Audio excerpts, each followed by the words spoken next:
She had everything she could dream of in her life. A penthouse above Central Park. A name that opened doors before she knocked. A fortune so old it had forgotten what hands had first built it. And at 9 o'clock on a rainy Tuesday morning, Clara Thompson sat across from a man whose shirt was still wet from the rain. Who had $2 in his account until Friday, and who had answered a job listing on a piece of paper pinned outside a laundromat in Brooklyn because the pay was the only extraordinary thing left in his life. His name was James Bush. He was not what she expected. She was not what he expected, and the truth they would uncover together about her family, about his past, about the kind of love that only grows in the wreckage of things broken and honestly named, was something neither of them saw coming. This is not a love story. First, it is a story about a little boy named Charlie, who slept with a plastic dinosaur called Gerald, who spoke to houseplants, and who had been dreaming the same nightmare for months, a big, quiet house, and his mother crying in a room she thought he couldn't see. It is a story about what gets passed down. The money. The silence.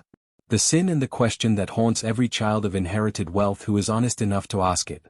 What if everything I was given was taken from someone else? Two people. Two worlds.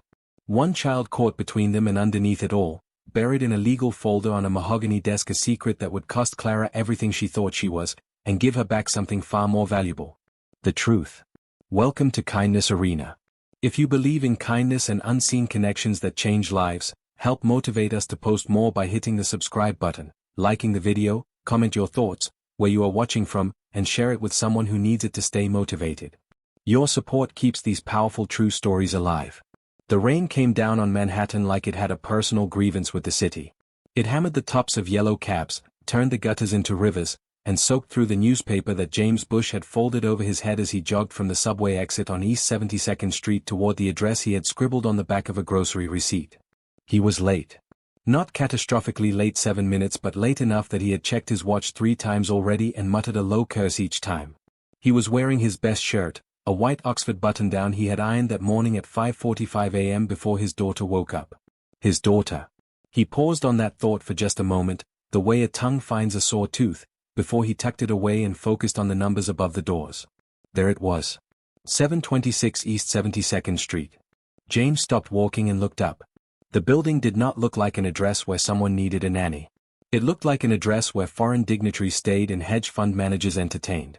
It was 17 stories of limestone and brass, with a burgundy awning that reached all the way to the curb and a doorman whose uniform looked more expensive than anything in James's wardrobe. He took a breath. He straightened his collar. He walked in. James Bush, he told the doorman, water dripping from his chin. I have a 9 o'clock interview with Miss Thompson. The doorman, a broad-shouldered man with kind eyes and the posture of a former soldier, looked him over without judgment and picked up a brass telephone receiver from a panel beside the door. There's a Mr. Bush here to see Miss Thompson, he said quietly. A pause. Yes, He replaced the receiver and turned to James. Elevators on your left, sir. Penthouse. She's expecting you. Penthouse. Of course. James rode the elevator up in silence, watching his reflection in the polished doors. He looked like what he was, a 34-year-old man who had not slept more than 5 hours in 3 consecutive nights.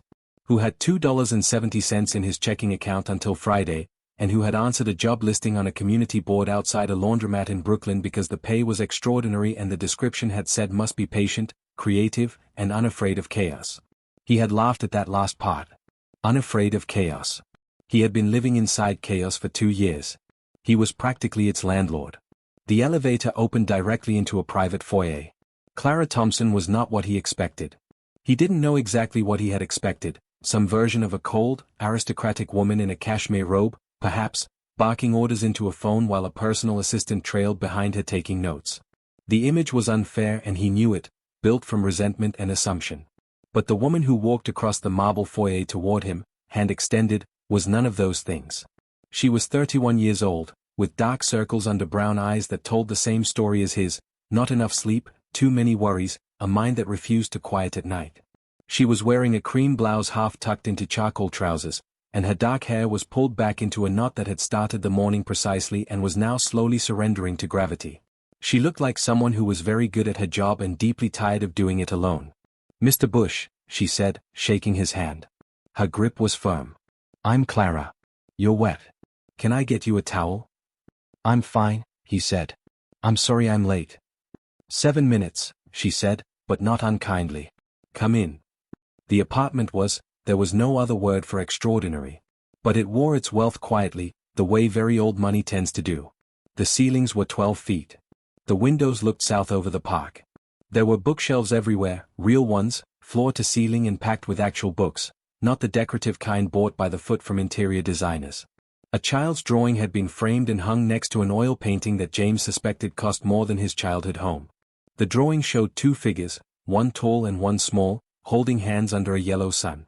Beneath them, in the unsteady hand of a young child, were the words "Me and Mama." Clara caught him looking at it. "Charlie made that last spring," she said, with a softness that transformed her face entirely. "He insisted we frame it. I would have framed it anyway." She led him to the kitchen, a kitchen that was the size of his entire apartment, and poured him coffee without asking whether he wanted any. She sat across from him at a long marble island and folded her hands. "Tell me about yourself," she said. "Not the resume version. I've read the resume. Tell me the real version." James looked at her for a moment. People didn't usually ask for the real version. "I'm a single father," he said. "My daughter's name is Lily. She's 8. She lives with my mother in Queens during the week because of my work schedule." He paused. "My former work schedule made it difficult to be there every day. I was a kindergarten teacher at PS 147 in Flatbush for 6 years. I was let go 8 months ago when the school lost its funding and had to cut staff. Since then I've been picking up tutoring work, some babysitting through an app, and a little after-school program work when I can get it." He paused again and decided to keep going. "I'm good with children. I don't just mean I'm patient, I mean I understand them.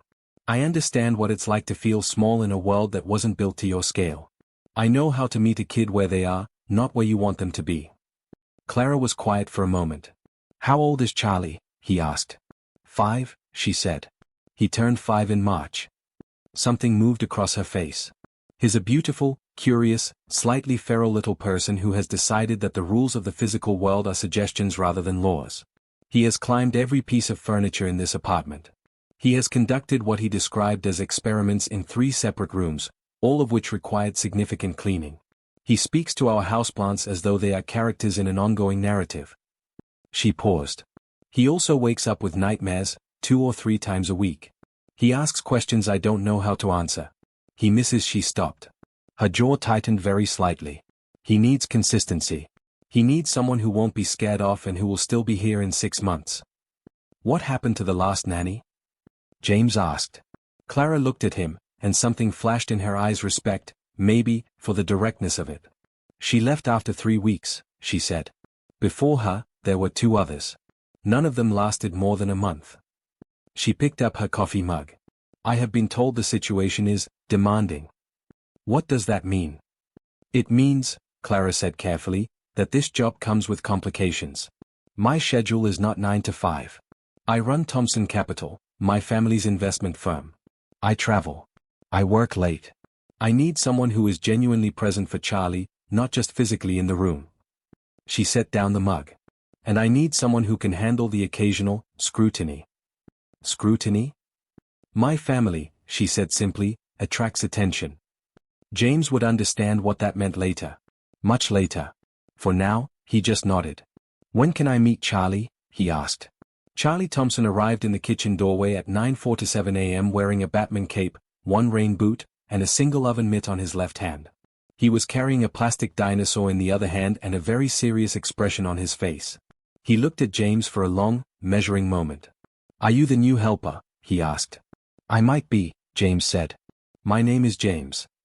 Charlie considered this. "Do you know what a pachycephalos is?" "It's a dinosaur with a domed skull," James said, "and scientists think it used to headbutt other dinosaurs for territory, like a prehistoric battering ram." Charlie's eyes went wide. He walked directly to the bar stool next to James, climbed up onto it without ceremony, and placed his plastic dinosaur on the counter between them. "This one's name is Gerald," Charlie said. "He's sensitive, so please don't mention the headbutting in front of him." "My lips are sealed," James said solemnly. Clara, standing by the coffee machine, watched this exchange with an expression that James couldn't quite read. It was something between relief and grief, and it lasted only a second before she composed her face again. That morning, James spent 3 hours with Charlie. They built a city out of blocks and then, at Charlie's insistence, destroyed it in what Charlie called the Great Earthquake of the Living Room.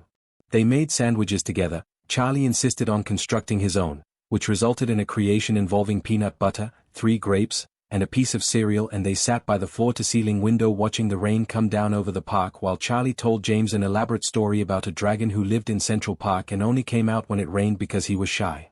"Why is he shy?" James asked. Charlie thought about this with immense seriousness. "Because people see him and they get scared," he said. "But he doesn't want to scare anyone. He just wants to be part of things." He looked at the rain. "He just wants a friend." James said nothing for a moment. Then, quietly, "I think a lot of the best creatures are like that." Charlie looked at him sideways. "Do you have a kid?" "I do. Her name is Lily. She's 8. "Is she nice?" "She's the best person I know." Charlie nodded, satisfied, and returned to watching the rain. "You can be my helper," he announced. "But you have to remember about Gerald." "I'll remember," James said. He got the job. The first weeks were like learning a new language. James arrived every morning at 7:30, when Clara was already in her home office on calls with Tokyo or London, dressed for a day of meetings she would not emerge from until evening. He made Charlie breakfast, always negotiated, because Charlie had opinions about everything and took him to his pre-K program 3 mornings a week, and on the other days filled the hours with projects and stories and adventures in the park that Charlie catalogued in a small notebook he called his field report. James learned the rhythms of the apartment. He learned that the housekeeper, Maria, had worked for the Thompson family for 19 years and knew where everything was but would not tell you unless you asked twice, because she believed that people who asked once were not truly committed. He learned that Clara drank her coffee black and forgot to eat lunch unless reminded. He learned that there was a photograph in the hallway, a formal portrait of a family, Clara perhaps 12 years old, standing between 2 parents whose posture was as stiff as the frame, that Clara walked past every day without ever looking at it. He learned that Charlie's nightmares were usually the same. The boy would appear at his bedroom door, on the nights James stayed late, which became more frequent as Clara's schedule expanded, clutching Gerald and breathing quickly. James would sit with him on the floor of his room, back against the bed frame, until Charlie's breathing slowed. "What do you dream about, buddy?" he asked one night, 3 weeks in. Charlie leaned against his arm. "The big house," he said. "What big house?" "Grandpa's house," Charlie said, with the careful neutrality of a child who has learned that certain topics cause adults to become strange. "We went there when I was little. It was very big and very quiet. I don't like quiet houses." "What happened at Grandpa's house?" Charlie was quiet for a long time. "Mama cried," he said finally. "She tried to not let me see but I saw." He picked up Gerald. "I don't like when Mama cries." "Neither do I," James said. He filed this away. It started, as most things do, with something small. 8 weeks into the job, James was tidying the study. Clara had asked him to reorganize Charlie's art supplies, which had colonized a low shelf in the corner, when a folder slid off the edge of the desk and scattered its contents across the floor. He gathered the papers without reading them. He was careful about that, about not intruding where he wasn't invited. But one document landed face up at his feet and he could not help seeing it. It was a legal document. A court filing. And at the top, in the dry, dispassionate language of the law, were the words, "Estate of Richard Thompson Sr. Civil action pending plaintiffs, families of Mayhew County." He put it back in the folder. He straightened it on the desk. He said nothing. But he did not forget it. That evening, riding the subway back to Queens to pick up Lily from his mother's, he opened his phone and typed Richard Thompson Sr. Thompson Capital into a search engine. The results loaded slowly, one after another, like a story being told in the wrong order. Thompson Capital celebrates 50 years. That was a press release from 5 years ago, polished and triumphant, with a photograph of an older man white-haired, sharp-eyed, the jaw of a person accustomed to being the most important person in any room, cutting a ribbon at a gala. Richard Thompson Sr., patriarch of the Thompson family and founder of Thompson Capital, was honored last evening. Thompson Capital faces inquiry into 1990s land acquisitions. That was a headline from 11 years ago, from a regional paper James had never heard of, and the article was brief and vague and the inquiry appeared to have gone nowhere. Richard Thompson Sr. dead at 73. That was 18 months ago. And then, buried on the 4th page of search results, Mayhew County residents file suit against Thompson Estate over forced displacement claims. James stared at that headline for the rest of the subway ride. He did not mention it. He told himself this was appropriate, it was none of his business. He was the nanny. He was paid to take care of Charlie, and he did that with everything he had. He was not paid to have opinions about the legal complications of old money. But the thing about secrets is that once you know one is there, you start to see it everywhere. He noticed the way Clara's assistant, a young woman named Priya, would sometimes set an envelope on Clara's desk with a look that was carefully blank, the look of someone delivering news they didn't want to deliver. He noticed that Clara never spoke about her father in the present tense, never mentioned him at all, in fact, except once, when Charlie asked about him at dinner. "Is Grandpa in heaven?" Charlie had asked, as children ask things without warning, at a moment when no one is prepared. Clara had put down her fork. "Yes, sweetheart," she said. "Do you miss him?" The silence before Clara answered lasted exactly 3 seconds. James counted.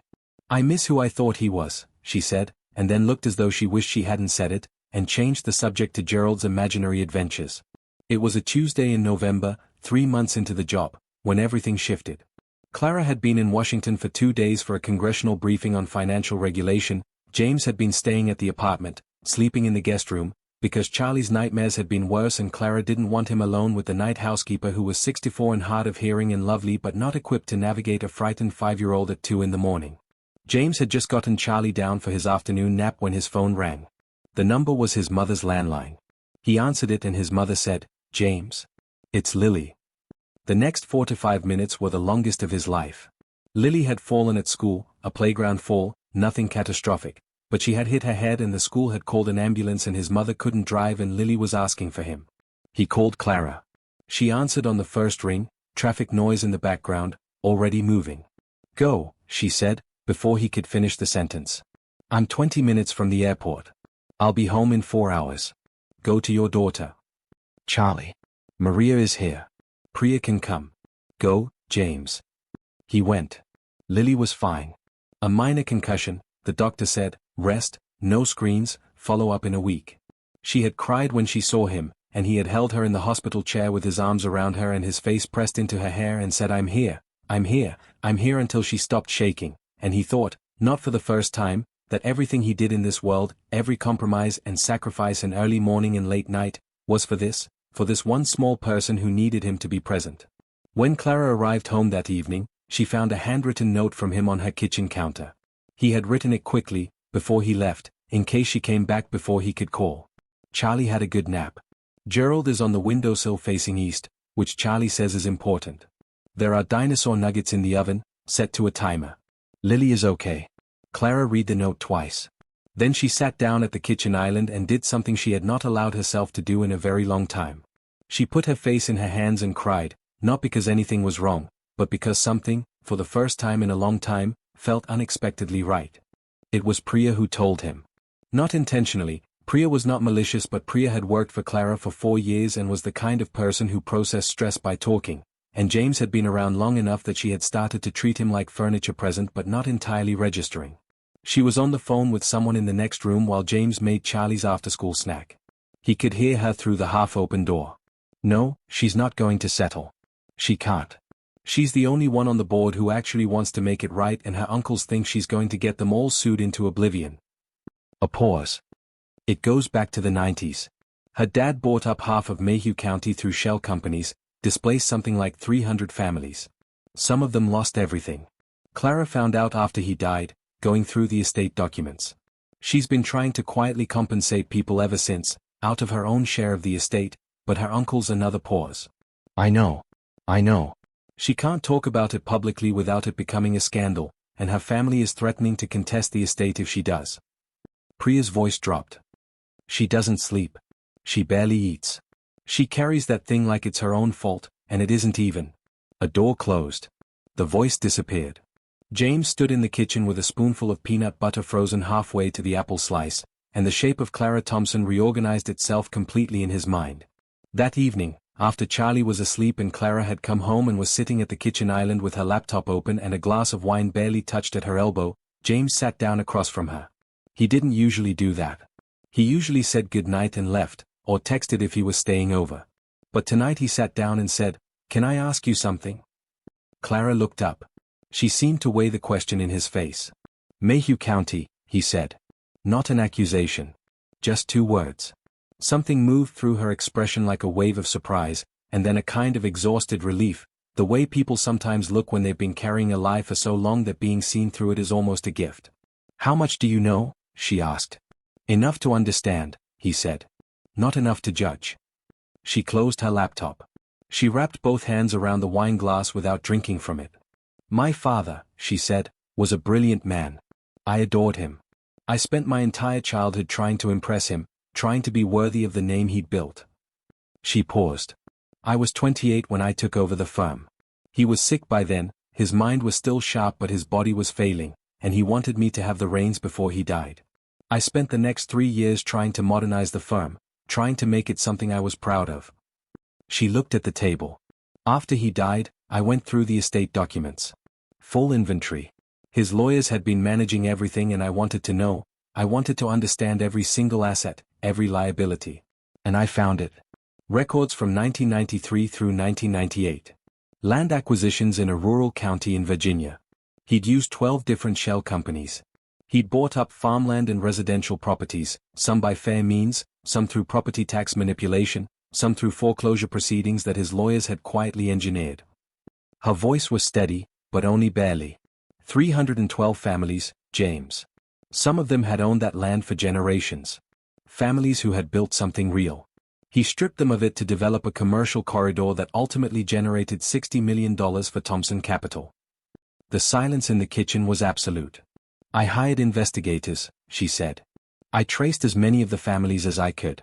I've been making private settlements, out of my own inheritance, not the firm's money, because the firm's board, which includes my uncles and 2 of my father's oldest friends, will not acknowledge that any of this happened."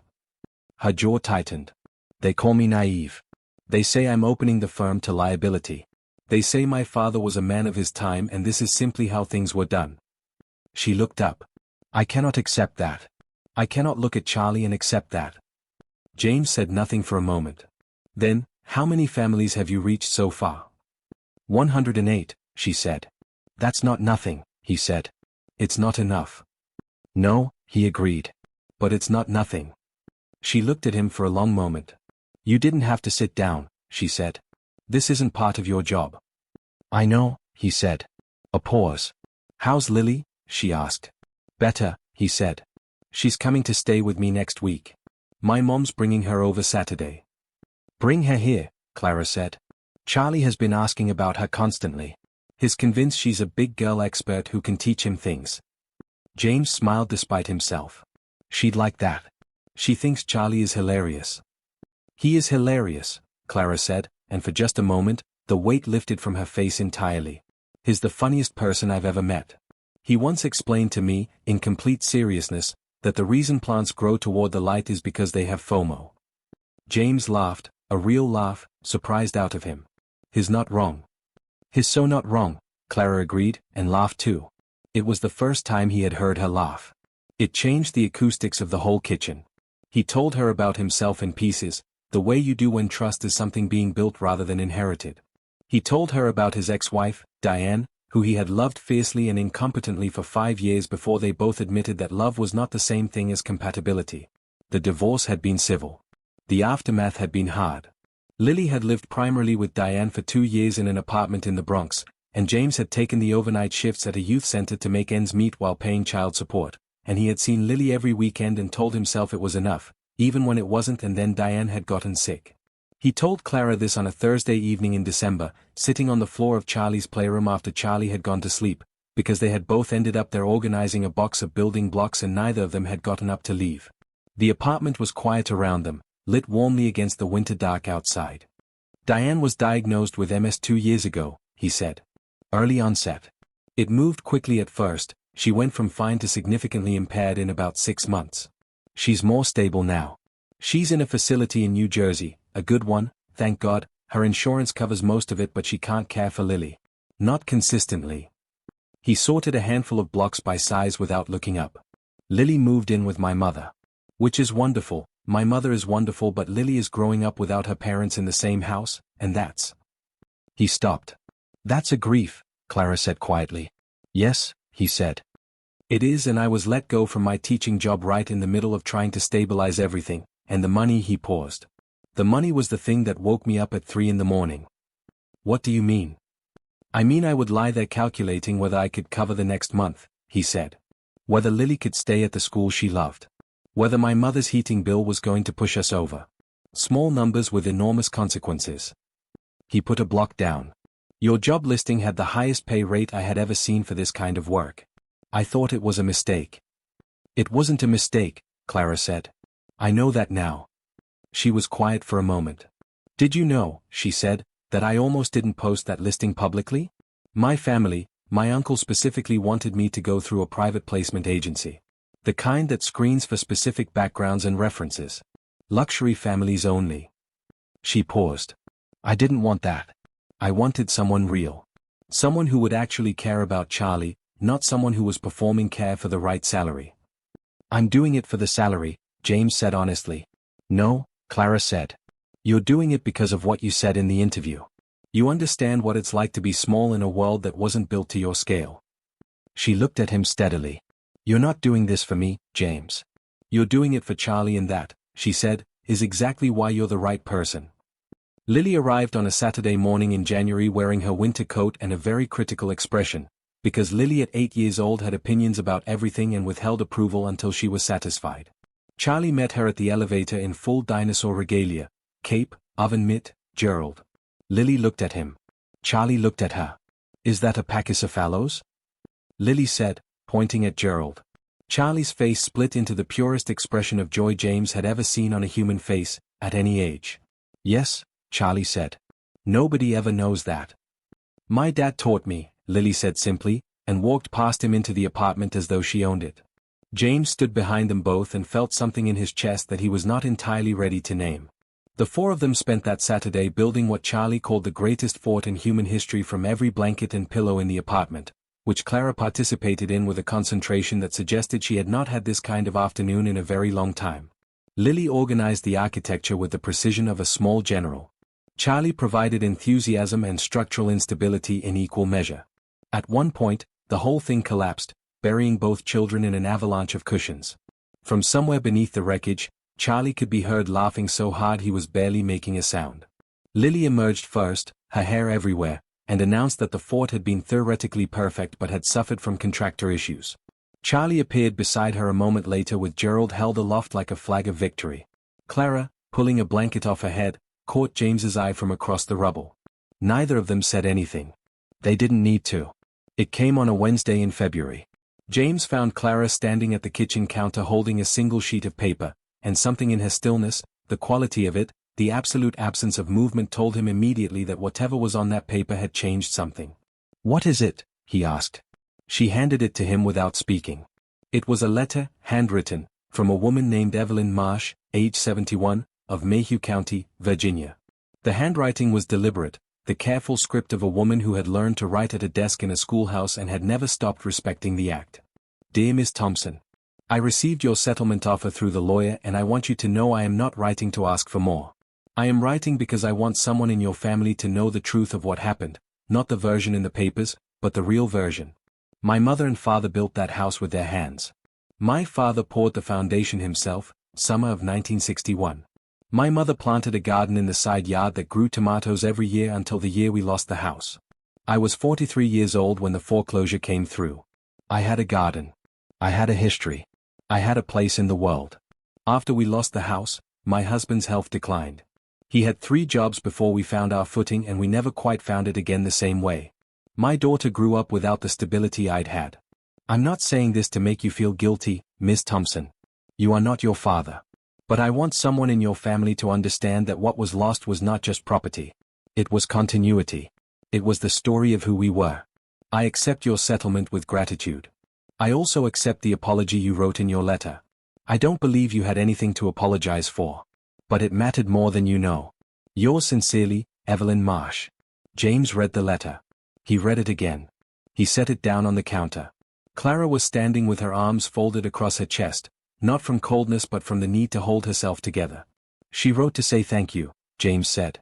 She wrote to make sure I understood, Clara said, and her voice cracked on the last word, just slightly, before she steadied it. She wrote because she needed the story to be heard by someone who would carry it.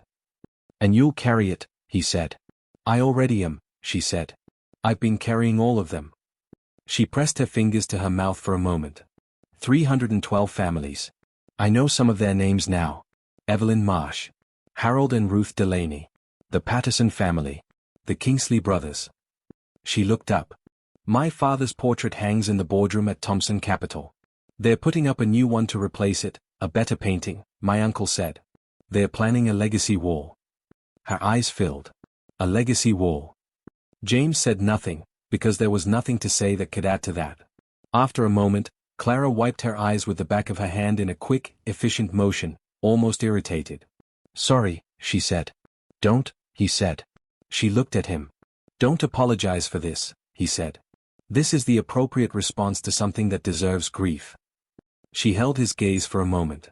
Then she nodded, once, and picked up the letter and folded it carefully and put it in the inside pocket of her jacket, close to her chest. He told Lily about it that evening, in modified form, the version appropriate for an 8-year-old, stripped of the legal complexity, reduced to its moral core. They were sitting at his mother's kitchen table in Queens, plates of his mother's rice and stew between them, and his mother was in the other room watching a telenovela at a volume appropriate for someone who refused to acknowledge they needed hearing aids. Lily, he said, do you know what it means to reckon with something?